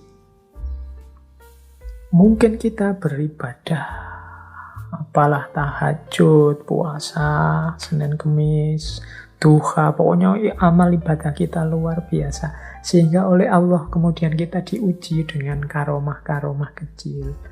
Misalnya ucapan kita loh kok yo mandi, basa Jawa ini mandi. Ucapan kita kok ampuh ya. Kita ngomong apa gitu terus kok yo kejadian bener. Kita meramal apa beneran begitu. Kita lihat orang itu kita seperti bisa membaca dosa-dosa yang dia lakukan misalnya begitu. Karena ketekunan kita mendekat ke Allah, kemudian kita oleh Allah diuji dengan karomah semacam ini. Itu kalau tidak hati-hati. Karomah-karomah ini kemudian melahirkan tadi kebanggaan diri atau sesat orientasi. Sesat orientasi itu akhirnya fokus kita pada karomah-karomah ini. Oh, berarti kalau aku semakin dekat dengan Allah, ibadahku tak tambah, semakin banyak ibadahnya, kesaktianku mungkin tambah dalam. Aku semakin bisa membaca masa depannya orang. Aku semakin bisa meramal apa yang akan terjadi. Orang yang menyalahiku akan takluk dengan sendirinya, jatuh dengan sendirinya. Nah, sekarang orientasinya ke sini. Ke karomah-karomah, ke kelebihan-kelebihan yang padahal itu hakikatnya ujian dari Allah. Ini juga mengotori kaca batin kita. Meskipun di level yang lebih tinggi. Ini yang dalam bahasa saya sesat orientasi. Hati-hati, apakah itu dosa, kemaksiatan, keterikatan duniawi, atau ego kebanggaan diri. Ini kan mudah dideteksi karena negatif. Tapi kadang-kadang yang positif-positif juga membuat kita sesat orientasi. Kita lupa bahwa arah kita adalah rahmatan lil alamin dan ilaihi roji'un. Menyebarkan cahaya ke sekeliling kita dan kembali kepada Allah. Jadi berarti jalan kita yang sejati adalah jalan kembali pada Allah. Tidak yang aneh-aneh dan macam-macam, termasuk yang duniawi, yang sakti-sakti, yang dahsyat-dahsyat. Jadi ndak itu. Itu semua kalau ndak hati-hati akan menjadi hijab. Baik, kita lanjutkan. Kalau kita sih yang awam ya, teman-teman yang ngaji malam hari ini, kita levelnya mungkin masih harus bertarung dengan dosa dan maksiat ya. Kadang-kadang kita masih banyak dosa, baik yang sengaja maupun tidak. Kita masih memerangi yang paling dasar. Semoga kita pelan-pelan bisa membersihkan hijab-hijab dari yang paling dasar sampai yang paling tinggi. Sehingga nanti secara paripurna kita bisa ilaihi roji'un. Ayo belajar bareng-bareng, saling membantu, saling mengingatkan. Meskipun dengan adab dan akhlak yang sesuai. Baik, saya lanjutkan. Jadi ini hijab ya. Kalau kita sukses dengan membersihkan hijab-hijab, maka insya Allah cahayanya Allah akan masuk dengan utuh. Jadi hadir dengan sempurna. Disitulah nanti kita akan mengalami masuknya cahaya. Dari berbagai sumber catatan saya ada berbagai indikasi tentang masuknya cahaya ini. Indikator-indikator hadirnya cahaya. Ini bagi yang mengalami saja, yang tidak mengalami insya Allah nanti mengalami kalau kita serius. Ini kalau dalam dunia sufi istilahnya macam-macam. Ada yang menyebutnya kasyaf, ada yang menyebutnya syahadah, musyahadah, ada yang menyebutnya makrifat. Cirinya apa? Cahaya itu masuk dalam diri kita. Kaca cahaya kita terang oleh cahayanya Allah. Ini indikator pertama. Ini dimensi rasanya. Ini berarti kalau dimensi rasa yang ngalami, yang ngerti adalah exciting. Exciting itu saya tulis dalam bahasa Inggris ya, karena keyboardnya susah kalau dalam bahasa Arab. Exciting itu gembira. Jadi seperti gembiranya kita kalau mendapat kebahagiaan yang besar, sehingga yang lain-lain kecil semua. Mungkin bayangkan ya mudahnya kamu nembak orang yang kamu taksir, bertahun-tahun kamu incer, akhirnya kamu tembak dan diterima. Itu kan exciting, senangnya luar biasa. Kalau engkau mendekat ke Allah dengan serius, tiba-tiba hanya kebahagiaan saja yang engkau rasakan.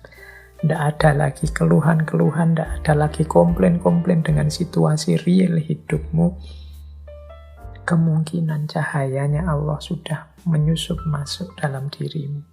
Exciting, gembira yang luar biasa. Kemudian yang kedua, oceanic. Oceanic ini menyamudra, apa ya menyamudra? Seperti samudra, engkau merasa luas. Apapun yang terjadi seolah-olah engkau bisa menampungnya. Ujian apapun yang hadir, engkau tidak tergetar. Semuanya engkau terima. Sebagaimana samudra yang bisa menampung apapun yang masuk dalam dirinya. Jadi oceanic. Rasanya meluas. Kalau exciting itu gembira luar biasa, oceanic itu rasanya meluas. Hatinya menyamudra.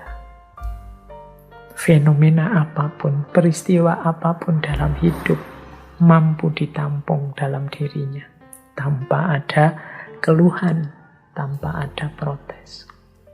Ciri yang ketiga, hadirnya cahaya adalah deeply moving. Deeply moving itu tergeraknya jiwa. Tergerak itu seperti orang terharu. Jadi batin kita itu sangat tersentuh. Itu namanya deeply moving. Di tempat saya sekarang baru hujan. Mungkin suaranya terdengar nggih. Kayak seperti lama tidak hujan-hujan, tiba-tiba hujan. Itu kan deeply moving. Alhamdulillah, kita rasanya terharu sekali dengan hadirnya cahaya ini dalam hidup kita. Entah tentang apa, entah dari mana hadirnya. Itu kita gembira sekali, batin kita meluas. Kita begitu tersentuh, begitu terharu. Terharu yang bahagia ya, bukan terharu yang seperti apa. Deeply moving itu mungkin kayak teman-teman yang sudah mati-matian nulis skripsi, bolak-balik ditolak, akhirnya ditanda tangani. Ujian lulus, exciting, oceanic, deeply moving. Kemudian elevating. Elevating itu elevate itu naik, mungkin bisa diartikan melayang. Jadi rasanya kita ini seperti terbang mengangkasa. Nikmatnya luar biasa. Itu melayang. Ini menjelaskannya rada susah ini ya, karena urusannya rasa. Pokoknya nanti momen-momen dulu kita pernah mengkaji peak experience. Itu cirinya tidak jauh dari situ. Ada elevating. Kita melayang. Rasanya nikmatnya luar biasa. Dan yang kelima, calm. Calmly itu tenang, sakinah. Jadi diri kita yang tenang. Ini seperti di surat At-Taubah itu kan. Ayat 40. Fa'anzalallahu sakinatahu alaihi wa ayyadahu bijunudin lam taruha. Maka Allah kemudian menurunkan rasa tenang dalam dirinya. Wa ayyadahu bijunudil lam taruha, dan Allah menguatkannya, membantunya dengan bala tentara atau malaikat-malaikat yang tidak terlihat. Nah, jadi orang yang mengalami, merasakan cahaya dari Allah, batinnya akan tenang. Kegembiraan, kemudian rasa meluas, rasa tersentuh, rasa melayang, dan tenang yang luar biasa. Ini momen-momen ketika cahaya masuk dalam diri kita.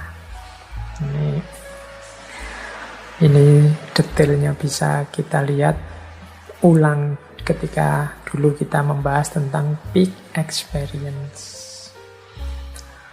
Oke, kita lanjutkan teknis-teknisnya yang berhubungan dengan cahaya. Nah, kita bahas juga terminal-terminal menuju cahaya.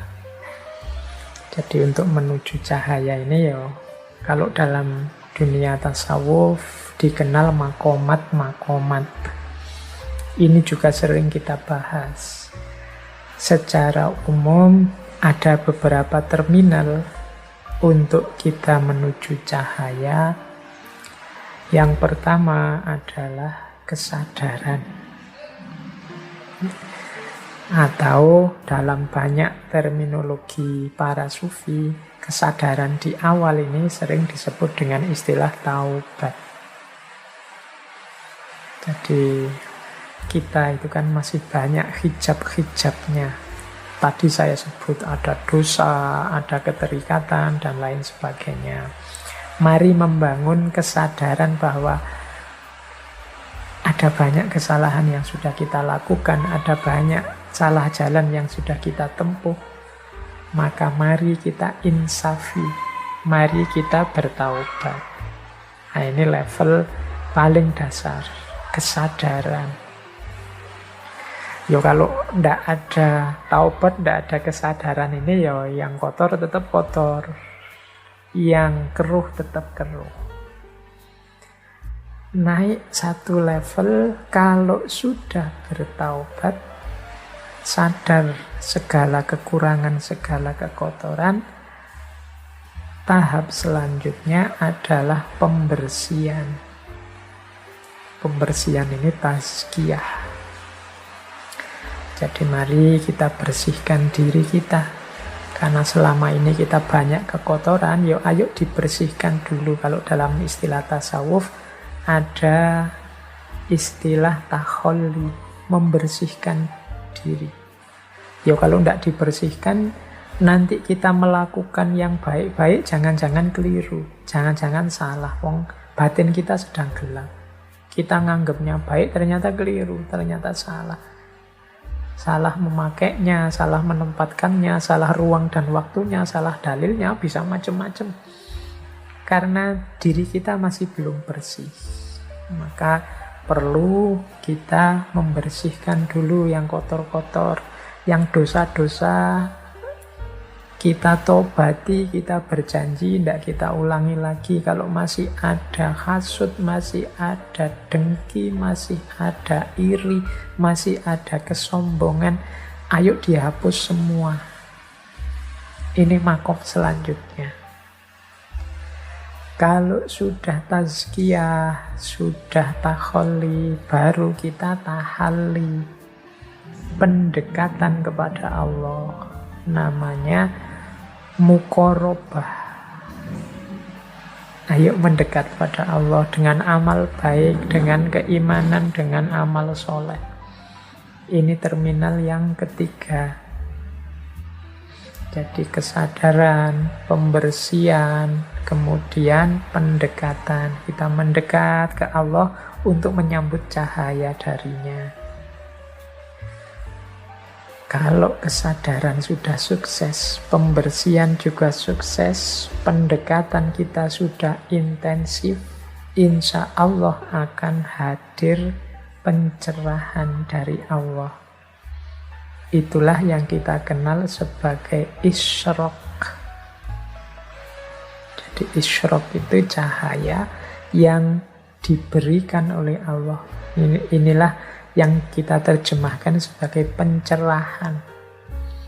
Kalau di barat diistilahkan sebagai enlightenment. Enlightenment kalau di barat konotasinya adalah manusia yang tercerahkan, dia bebas berpikir sedalam-dalamnya dengan akal budinya. Kita kenal istilah ini di awal modern. Tapi isyraq ini adalah pencerahan yang sumbernya dari Allah. Karena kaca kita sudah bersih dan kita sudah ada di jarak yang tidak terlalu jauh dengan cahayanya Allah yang semakin dekat akan tambah terang, maka terjadilah momen isyraq, momen pencerahan. Cahayanya Allah masuk dalam zujajah kita, dalam cahaya diri kita. Ini kalau pakai logika yang awal tadi, sebenarnya Allah itu selalu melimpahkan hidayahnya, selalu mencerahi diri kita. Hanya saja batin kita kotor sehingga cahayanya Allah tidak masuk, atau jarak kita terlalu jauh dari Allah sehingga kecil saja cahaya itu tertangkap. Maka setelah kita taubat tazkiyah dan mendekat muqarabah, maka cahayanya Allah tertampung. Cahayanya Allah masuklah dalam diri kita. Itulah momen isyraq. Hasilnya pencerahan apa? Ya hasilnya adalah kecerahan. Karena tadi sudah mengalami pencerahan, sekarang lahirlah kecerahan. Kecerahan itu dalam dunia tasawuf dikenal sebagai kasyaf. Sekarang terlihat semuanya. Sekarang tampaklah segala yang kemarin rahasia-rahasia, kemarin tertutupi tidak terlihat, hari ini tampak semua, terlihat semua. Itulah kecerahan atau kasyaf. Jadi kasyaf itu muncul ketika hijab sudah lenyap dan cahaya hadir. Makanya mukasyafah itu dalam pandangan saya selalu gandeng dengan musyahadah. Dan musyahadah itu menunjukkan situasi diri yang ma'rifat. Ini para sufi kadang menggunakan istilahnya berbeda-beda. Ada yang menggunakan istilah mukasyafah, ada yang menggunakan istilah musyahadah, ada yang menggunakan istilah ma'rifat. Mukasyafah itu berarti yang dilihat adalah momen ketika jiwa kita jernih sehingga semuanya terbuka. Kasyaf itu kan terbuka, semuanya sekarang terlihat. Kalau musyahadah ini merujuk momen karena semuanya terlihat, sekarang aku musyahadah, bisa menyaksikan semuanya. Yang kemarin terhijab oleh macam-macam. Dan karena aku sudah mampu musyahadah, maka sekarang diri ini kategorinya ma'rifat. Jadi makom jiwanya makom ma'rifat. Jadi ini menurut saya 3 istilah dengan konotasi yang sama, hanya berbeda levelnya. Jadi yang lebih fokus melihat ketersingkapannya menyebutnya mukasyafah. Yang lebih fokus melihat syahadahnya, melihat aktivitas diri yang mengetahui banyak hal sekarang dari semula tidak tahu apa-apa, menyebutnya musyahadah. Dan yang lebih fokus melihat kondisi diri dari tidak tahu sekarang menjadi tahu, menyebutnya dengan istilah ma'rifat, seperti Imam Ghazali. Jadi mukasyafah, musyahadah, ma'rifat itu satu kondisi setelah hijab lenyap dan cahaya hadir. Baik, semoga teman-teman sudah bisa menangkap serba sedikit penjelasan kita malam hari ini tentang cahaya. Materi terakhir, cahaya dalam bentuk ilmu. Orang-orang tadi yang mengalami ma'rifat, mukasyafah, musyahadah, ini kan kita menyebutnya orang dengan kualitas yang luar biasa. Tapi jangan lupa, di antara hidayahnya Allah, antara lain bentuknya adalah ilmu. Di antara cahaya adalah ilmu. Tadi saya sebut kisahnya Imam Syafi'i dengan gurunya Imam Waqi'. Yang Imam Syafi'i merasa ada kesulitan-kesulitan menangkap pengetahuan, dijawab oleh Imam Waqi', engkau terlalu banyak maksiat, sehingga ilmumu tidak nyampe, jiwamu gelap. Ketahuilah bahwa ilmu itu cahaya, berarti ilmu juga jenisnya cahaya. Jadi ini konteksnya sedikit berbeda dengan cahaya di atas cahaya tadi. Saya pinjam sebentar teorinya Imam Ghazali di Ihya untuk menjelaskan cahaya dan ilmu.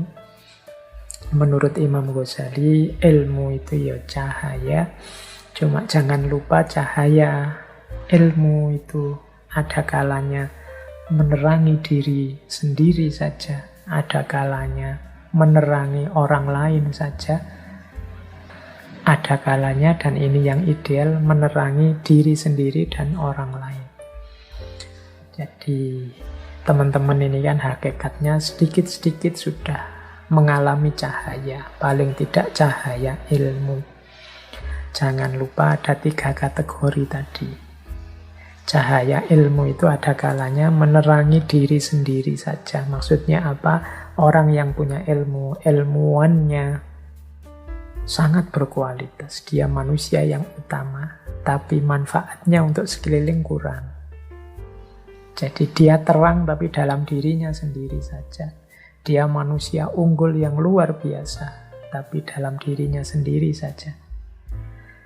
Manfaatnya ke sesama perlu dimaksimalkan lagi, biar tidak hanya menerangi dirinya sendiri saja. Ini seperti lampu yang terang di lampunya saja tapi tidak menerangi yang lain.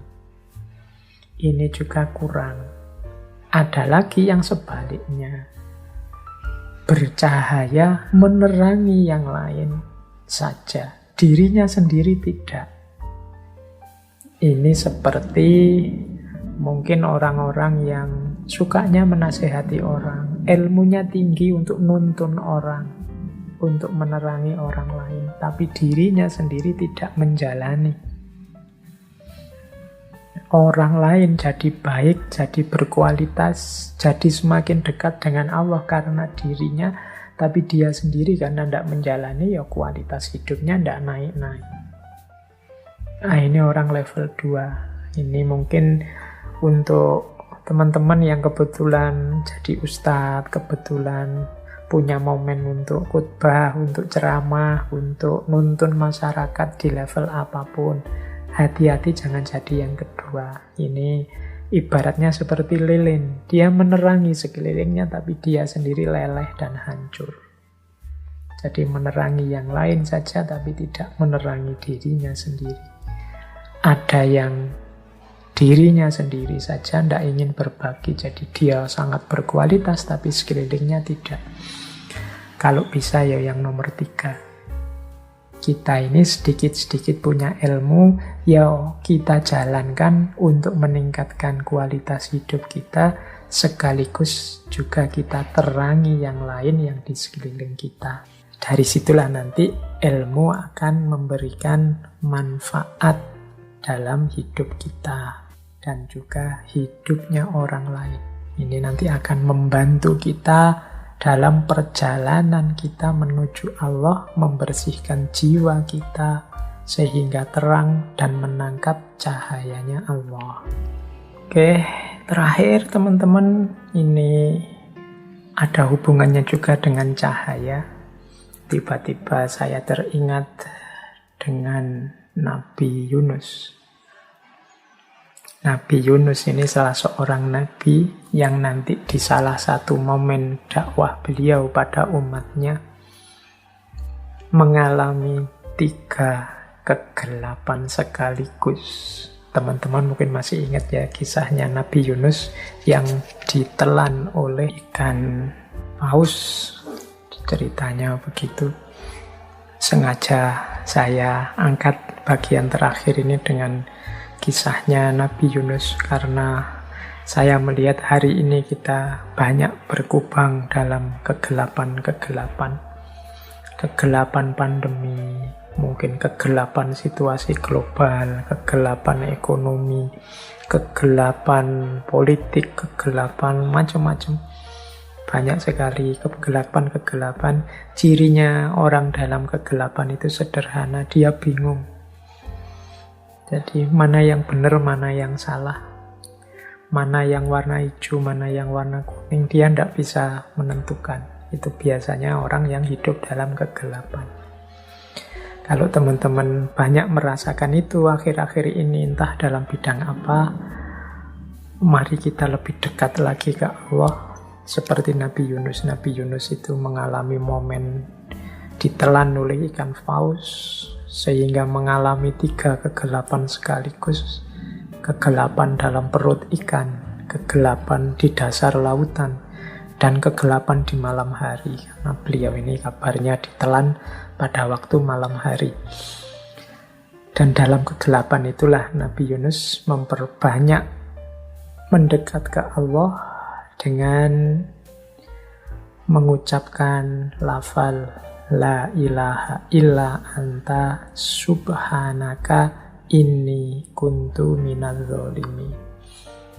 Ya Allah, tidak ada Tuhan selain Engkau, Maha Suci Engkau.